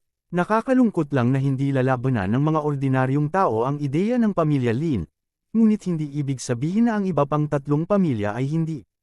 Matapos malaman ang pagbagsak ng pamilya Lin, nauna na silang pumunta sa pamilya Lin. Napakasimple ng kanilang plano, ibig sabihin, hatiin ang yaman ng pamilya Lin. Nang lumipas si Yezuan, nakita lang niya ang napakahigpit na pamilyang Lin na napapaligiran. Talagang ninakawan nila ako ng isang bagay, ang mga taong ito ay hindi makakahanap ng kamatayan kung gusto nila. Sa pagtingin sa mga taong iyon na kumukuha ng murang mga tao, labis na inis si Yezuan sa kanyang puso. Gayunpaman, walang magawa si Yezuan, dahil, pagkatapos ng lahat, ito ay tatlong pamilya. Hinayaan mo lang, hindi ito matatanggap ni Yezuan, kung ibibigay niya ang pagkakataong ito ng napakabagal. Ano ang mahirap na laban ni Yezuan, kaya hindi maaaring sumuko si Yezuan, at hindi siya susuko. Kaya, ang tanong ay lumitaw, ano ang gagawin ngayon, upang pilitin ang iyong sarili? Kung ito ay sa tulong ng mga pagbabawal at rune, ang kapangyarihang panlaban ni Yezuan ay maaari pa ring makipaglaban sa mga nakatataas na tunay na Diyos, ngunit umaasa sa kanyang sariling lakas, hindi niya ito magagawa.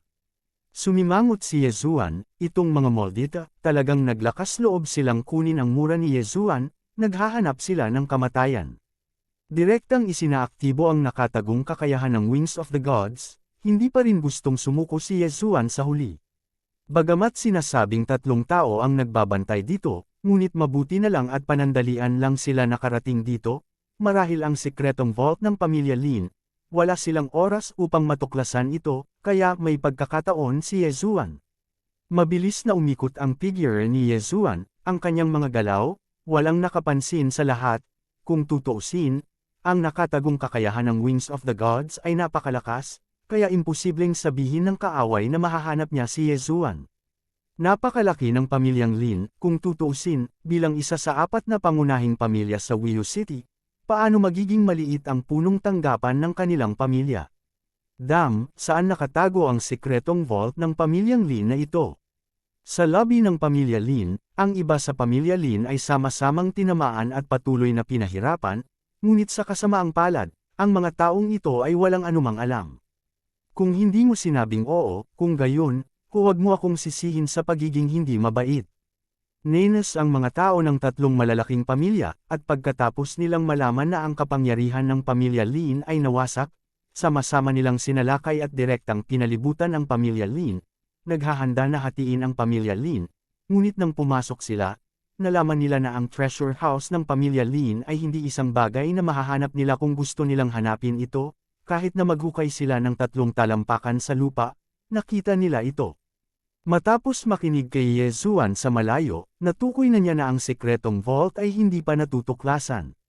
Sa oras na ito, medyo nagsisirin si Yezuan, alam niyang ganito ang mangyayari, hindi niya dapat direktang ginamit ang Heavenly Thunderlock Prohibition para patayin ang master ng pamilyang Lin, ngunit gusto sana niyang makuha ang lokasyon ng secret vault. Well, ngayon si Yezuan ay walang kahit kaunting clue. Biglang nalaman ni Yezuan na may 2 tao na nakalusot, at naglakad sila patungo sa isang lugar na may matinding pag-iingat. Hindi ko alam kung bakit, laging nararamdaman ni Yezuan na medyo kakaiba silang dalawa, kaya kumislap ang kanyang anyo, at pumunta siya sa likuran nila. Hindi napansin ng dalawa na sumusunod na si Yezuan sa likuran nila, at tahimik silang nag-uusap sa mga oras na ito. Ate, takbo na tayo, pinatay na ang padre de pamilya, kung patuloy tayong mananatili dito, siguradong iisa lang ang paraan para mamatay tayo. Alam ko, kuya, pero, bago umalis, kailangan nating mag-iwan ng sapat na likod para sa sarili nating kinabukasan, si daddy ang bantay ng vault, kaya dinala niya ako sa vault. Alam ko kung saan ang vault, at alam ko kung paano buksan ang vault, maliit na bahagi lang ang kailangan nating makuha, para mabuhay tayo ng matiwasay habang buhay. Pero ate, masyadong risky. Although kaming dalawa ang pinakamababang katulong kaya hindi pa kami inaalagaan ng 3 pamilya, pero sooner or later, iisipin nila kami. Hindi, kuya, ngayon na ang huli nating pagkakataon, kung hindi, sa ating paglilinang, baka dead end na lang ang lumabas. Dahil binigyan tayo ng Diyos ng ganoong pagkakataon, ito ang magandang pagkakataon natin, kung hindi natin ito kayang pahalagahan, sa hinaharap, tiyak na pagsisisihan ko ito. Nang marinig ito ni Yezuan, kung saan may anumang dahilan na hindi niya naiintindihan, ang 2 lalaking ito ay ang pinakamababang antas na mga tagapaglingkod ng pamilya Lin, at nang walang sistematikong pagtuklas, makikita ni Yezuan na ang kanilang lakas ay napakababa, at pareho silang mga low-level god cultivator, kaya hindi nakakagulat na hindi sila makaakit ng atensyon. Ngunit sinong mag-aakala na kahit ang 2 pinakamababang lingkod na ito ay malalaman ang pinakamalaking sikreto? Nanatiling tahimik si Yezuan at direktang sumunod sa kanilang dalawa. Gusto niyang gamitin ang 2 ito para makapasok sa vault. Hindi nagtagal, dumating silang dalawa sa isang bangin. Oo, cliff ito ang back garden ng pamilya Lin, hindi naman ganoon kalaki, ilang bundok lang at lambak. Ilang beses na ring naghanap dito ang mga tao ng 3 pamilya, at gumamit sila ng iba't ibang paraan, ngunit wala silang napala. At ito ang hinterland ng pamilya Lin, kaya wala silang masyadong pakialam. Ngunit sa oras na ito, ang 2 kapatid na babae at kapatid na lalaki ay direktang dumating sa bangin, at pagkatapos ay tumalon at tumalon. Nagmamadaling sumunod si Yezuan, ngunit nalaman na ang bangin ay walang kalaliman, at may mas maraming magma na dumadaloy sa ilalim.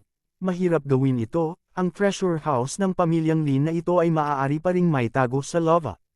Ding, nag-uudyok ang system, may mataas na antas na pagbabawal na nakita sa unahan. Nalutas ng prompt ng system ang mga pagdududa ni Yezuan, kaya nga, narito, talagang may pagbabawal. Hindi nagatubili si Yezuan, diretso siyang tumalon pababa, syempre hindi niya lalabagan ang pagbabawal dito. Baka kapag dumating na ang powerhouses ng 3 pamilya, makikita na niya ang mga clue, pero bago iyon, natakot si Yezuan na umalis na siya. Ang pagkahulog ay hindi nagtagal. Oo, ito ay ang pagkahulog, at si Yezuan ay hindi gumamit ng anumang banal na kapangyarihan upang ipagtanggol ang kanyang sarili nang siya ay tumalon. Dahil alam niyang hindi lang ganoon kadali ang mataas na antas na pagbabawal sa kanyang harapan. Ang pagbabawal na ito, bilang karagdagan sa ilusyon, ay higit na kayang gawin ito, na nadarama ang banal na kapangyarihan. Kapag nakita ng pagbabawal ang pagbabago-bago ng banal na kapangyarihan, ito ay isaaktibo kaagad, at pagkatapos ay malamang na ang lihim na vault na malinaw na nasa ilalim ng kanyang mga paa ay mawawala. Para sa isang ipinagbabawal na Grandmaster, hindi na kailangan ni Yezuan ng anumang pagsisiyasat para malaman. Oo nga, tulad ng naisip ni Yezuan, nang siya ay lumapag, sa wakas ay nakakita siya ng isang lumulutang na isla. Ang lumulutang na isla na ito, na itinayo sa ilalim ng bangin, na nakatago sa pagbabawal, at maaaring lumipat anumang oras, ay lumabas na kung saan matatagpuan ang lihim na vault ng Pamilya Lin. Siyempre, ang pagbabawal ng Pamilya Lin ay hindi masasabing isang maliit na bagay lamang sa kanyang harapan. Sa katunayan, pagkahulog ni Yezuan, ilang puppet ang agad na pinalibutan siya. Sa sandaling nalaman niyang hindi si Yezuan ang panalo ng Pamilya Lin, ang puppet, agad siyang sumalakay. Kabanata 2269, bumalik sa Chanshuan School. Hindi nang ahas si Yezuan na gumamit ng divine power, at walang nakakaalam kung anong problema ang ay dudulot ng paggamit ng divine power. Kaya naman, nilaslas na lang niya ito ng espadang nakapatay ng Diyos. Ang talas ng pamatay Diyos na espada, kasama ang malakas na pangangatawan ni Yezuan, ilang puppet lang, Yezuan, ay talagang hindi ito inilagay sa kanyang mga mata. Sa isang iglap, napatay ang mga puppet. Gayunpaman, sa ganitong paraan, inilalantad din ito ang mga pagkukulang ng isa sa mga wings of the gods. Ibig sabihin, hindi man lang niya kayang ipagtanggol ang sarili sa mga puppet at iba pa. Ang mga puppet at mga katulad nito ay karaniwang sinusuri ng purong induction, ibig sabihin, hindi mapigilan ng mga pakpak ng mga Diyos ang induction probing. Sa pangkalahatan, ang paraan ng paggalugad ay nahahati sa mga mata upang makita, isip upang suriin, at pangunawa. Ang perceiving this thing is purely instinctive, at mahirap ilarawan sa salita. Ang kakayahang pandaman ni Yezuan ay pinalakas ng Wonzon Sword Servant. Gayunpaman, malinaw naman, ang mga puppet na ito ay dinadalisay din ng mga espesyal na pamamaraan. Sa kasamaang palad, ang kanilang mga controllers ay nawala, at kahit na mahanap nila ang kaaway, ito ay walang silbi. Ang mga puppet na ito, marahil ang pinakahuling paggamit, ay para lamang sa induction. Sa sandaling gumalaw ang figure ni Yezuan, nagpatuloy siya sa paghabol. Kailangan niyang hanapin ang dalawang magkapatid, at sa kanilang gabay, hanapin ang vault. Sa kabutihang palad, ang paglilinang ng dalawang kapatid na babae ay limitado, at ang bilis ng pag-unlad ay hindi mabilis. Pagkaraan ng ilang sandali, hinabol siya ni Yezuan. Nakita ko yun ate, hindi ko alam kung anong paraan ang ginagamit niya. Pagbukas ng malaking bato. Oo, ito ay isang napakalaking bato. Kahit anong paraan ang gamitin ni Yezuan, isang bato lang ang nakikita niya. Nakatago sa bato ang sikretong vault ng pamilyang Lin na ito, sino ang makakaisip nito? Sa mga galaw ng kapatid, maya-maya ay may lumabas na pinto sa bato. Hindi nag-atubili si Yezuan at direktang sumugod muna. Ang dalawang magkapatid na ito, ang kanilang paglilinang ay napakababa, at hindi sila banta kay Yezuan, at maaari silang ituring na tumutulong kay Yezuan, kaya natural na hindi sila pipigilan ni Yezuan na makakuha ng ilang mga benepisyo. Siyempre, ang malaking ulo ay pagmamay-ari pa rin ni Yezuan. Ang secret vault sa bato ay may isang layer lang, oo, ang secret vault ng Pamilya Lin ay hindi katulad ng ibang lugar. Maraming layers, pero isang layer lang, sa secret vault na ito, may lahat ng klase ng magic weapon, resources, at iba pa. Si Yezuan ay hindi magalang, maliban sa nasa pintuan, lahat ng iba pang nakikita ni Yezuan ay direktang kasama sa lumalamon na espasyo niya.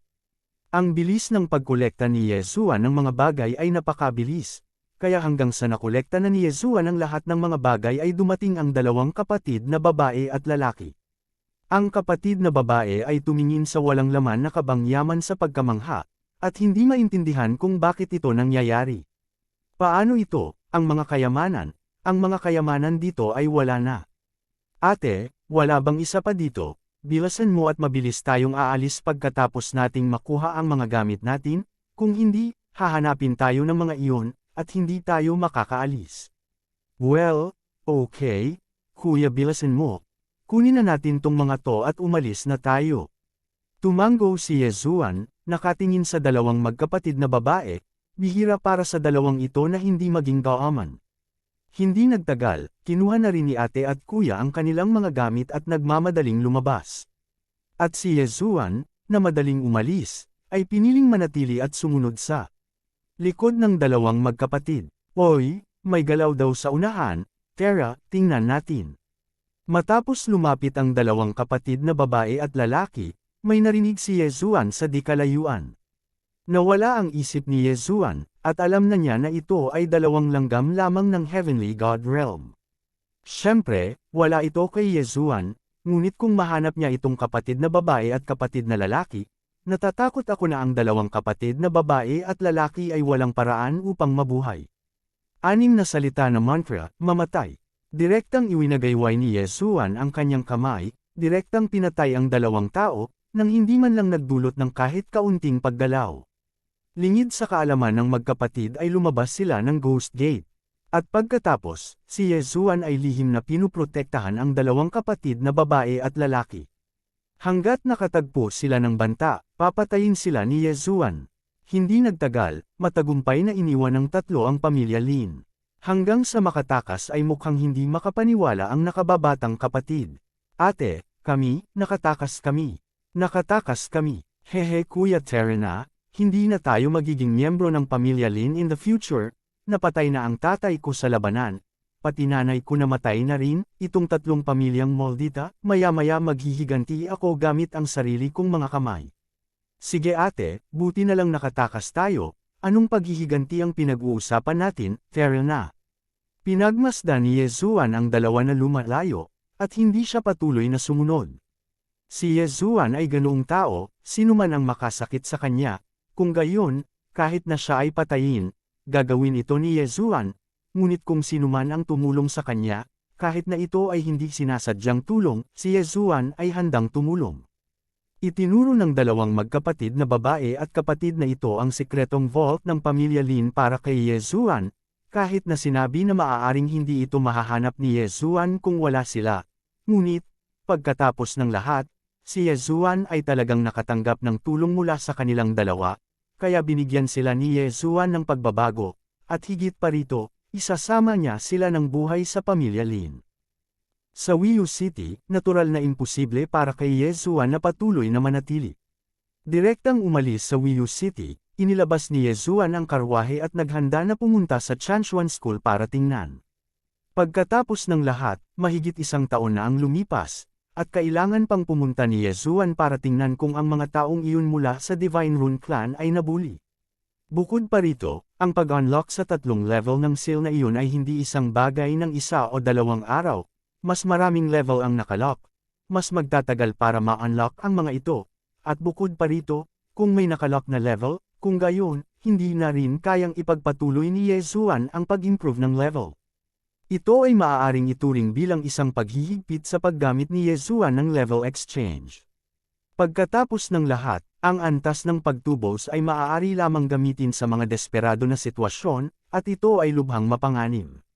Sa huling pagkakataon, halos direktang kabyusan ni Yezuan ang lahat ng mga Diyos. Ito ay isang napakadelikadong bagay pa rin. Bago mag-unlock, hindi na nag-abala pa si Yezuan na suriin ang ani, dahil kahit nasuriin ni Yezuan ang mga mapagkukunan ngayon, wala siyang magagawa, kaya ano pa ang silbi ng pag-check dito? Hindi nagtagal, dumating si Yezuan sa Chanshuan School. Anyway, si Yezuan ay isa ring disipulo ng Chanshuan School, bagamat isa lamang siyang pangalan, hindi pa siya nanatili dito ng 1 araw. Ngunit kung nais mong makapasok, hindi ito magiging mahirap kahit kaunti. Gayunpaman, nang pumasok si Yezuan, nalaman niyang ang buong Chanshuan sect ay nasa napaka-tense na kapaligiran. Sumimangot si Yezuan, hindi alam kung ano ang nangyayari. Napahinto ang isang tao, nagtanong si Yezuan, "Senior brother, anong nangyayari, bakit ka kinakabahan sa paaralan?" Panipi. Ang lalaki ay tumingin kay Yezuan nang may kainahinala, at si Yezuan ay nagmamadaling sinabi, "Nagpunta ako sa isang misyon kanina, naantala ang oras, at ngayon lang ako nakabalik." Panipi. Nako, kung gayon si junior brother bilasan mo at maghanda, ang Kunlun Realm ay dumating upang mag-recruit ng mga disipulo. Kunlun Realm, nagre-recruit ng mga disipulo. Nagulat si Yezuan, pagkatapos ng lahat, wala pa siyang narinig na Kunlun Realm dati, ano ito? Kabanata 2270, Pagbabalik. Hindi, kuya, hindi mo nga alam ito. Si Yezuan ay maaari lamang magkunwaring ngumiti ng nahihiya. Nang makita ng senior brother ang hitsura ni Yezuan, wala siyang choice kundi magpatuloy. Hoy, sa palagay ko isa na naman akong cultivator maniac. Sa totoo lang, hindi ko talaga alam kung paanong ang isang cultivator na tulad mo ay hindi man lang kilala ang Kunlun Realm. Panipi, ang Kunlun Realm ay isang sobrang pag-iral sa itaas ng tatlong pangunahing sekta. Ito ay itinatag ng Divine Master, at ito ang ating Kunluo Divine Domain, ang pinakamataas na pag-iral. Masasabing ang pagpasok sa Kunlun Realm ay nangangahulugan na magkakaroon ka ng pagkakataong ma-promote sa pangunahing Diyos. Kung hindi ka mahulog, kung gusto mong ma-promote sa pangunahing Diyos, dapat kang makabisado ng kahit isang kapangyarihan sa batas, tiyak na imposibleng malaman mo ito. Talagang alam ni Yezuan ang tungkol dito, ngunit walang pakialam si Yezuan sa lahat ng oras. Pagkatapos ng lahat, pinahintulutan ng system si Yezuan na direktang lumamon at mag-upgrade. Well, okay lang, basta alam mo ang power of the law. Since you know the power of the law, then you should know that the power of the law is not something you can have if you want to have it outside.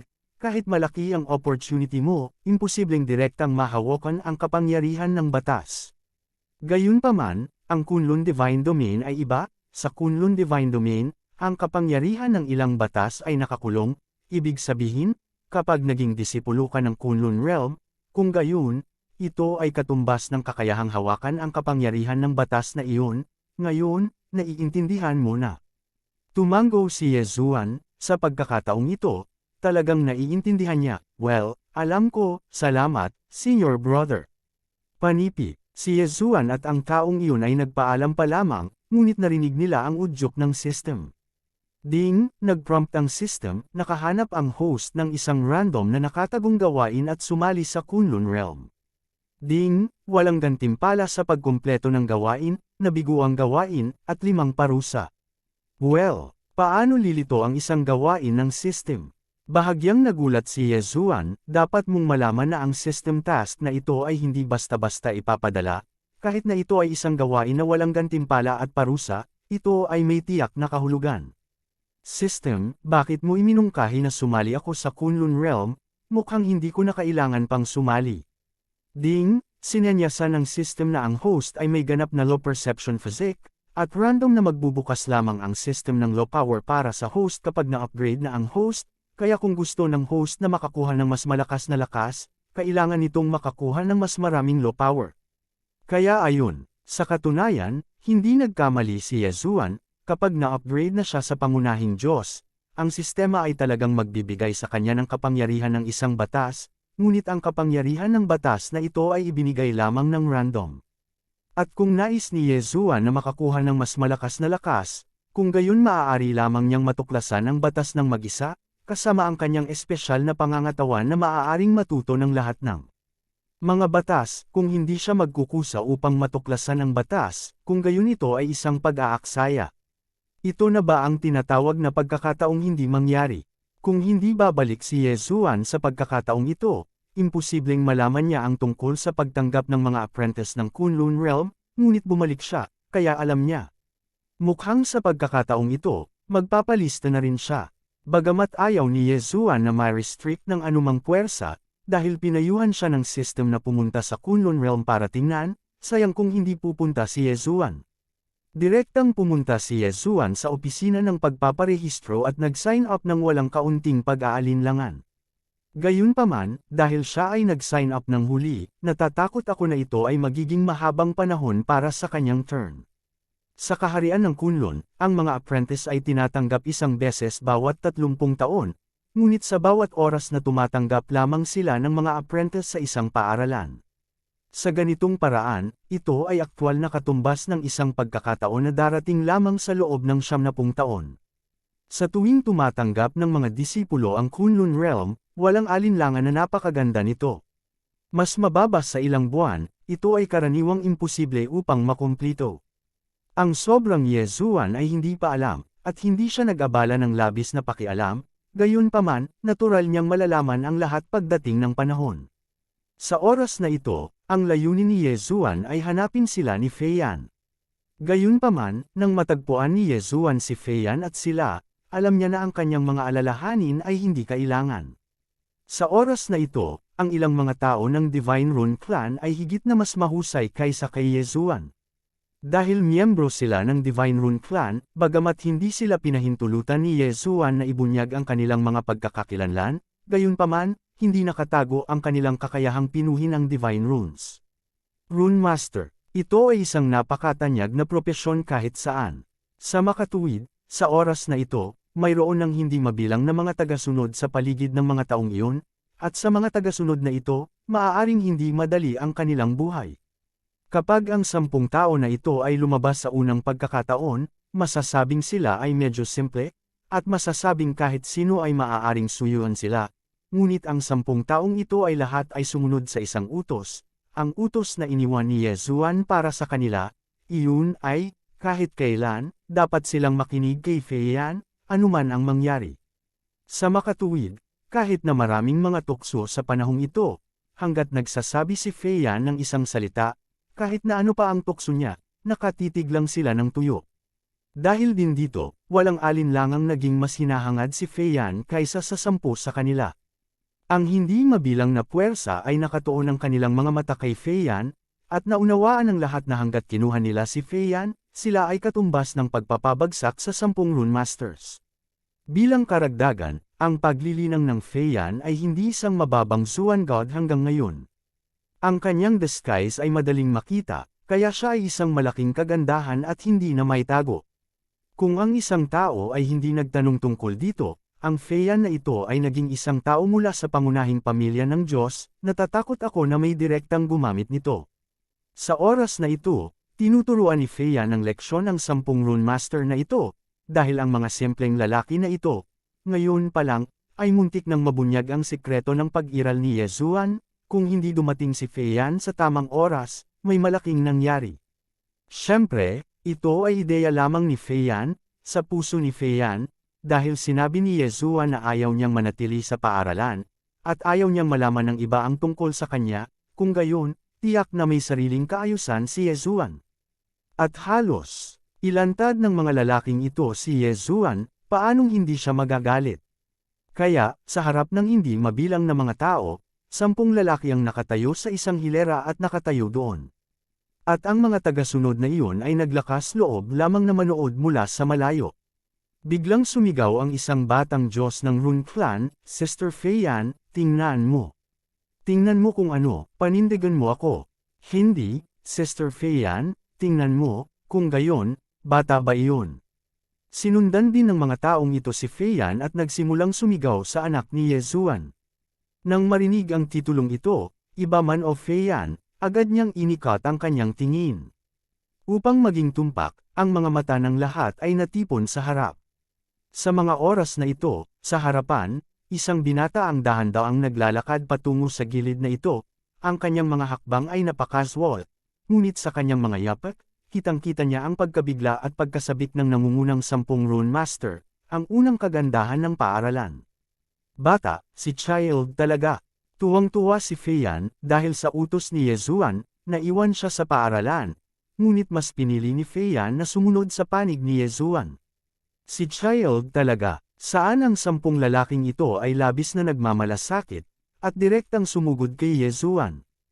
Hindi mabilang ang mga mata ng mga tao na nakatuon kay Yezuan, ito man ay ang nangungunang 10 Rune Master o ang lumilipad na usok na kagandahan, alin ang hindi isang figure sa paaralan.